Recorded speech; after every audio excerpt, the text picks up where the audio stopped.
ગઈકાલની meeting પછી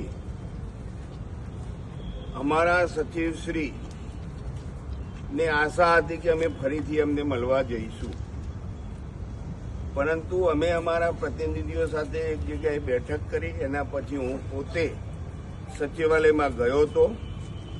એક હાઈકોર્ટની notice બજાવવાની હતી, એટલે મેં સચિવશ્રીના કાર્યાલયમાં નોટિસ બજાવી, નિયામકશ્રીના કાર્યાલયમાં નોટિસ બજાવી, અને અત્યારે બેનશ્રી આવીને સીધા જ જુઠ્ઠી રજૂઆત કરવા લાગ્યા, જેના કારણે મારે અને બેન સાથે ઉગ્રતા થઈ.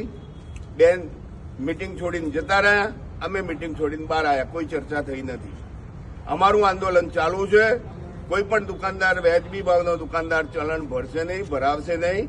બેનની રીતે કરી લે. અમે જોઈએ છે કેવું કરી છે.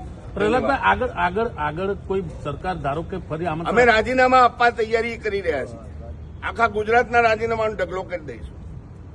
હા, અમારી તૈયારી છે. બાકી અમે આ જો કરવા તૈયાર નથી.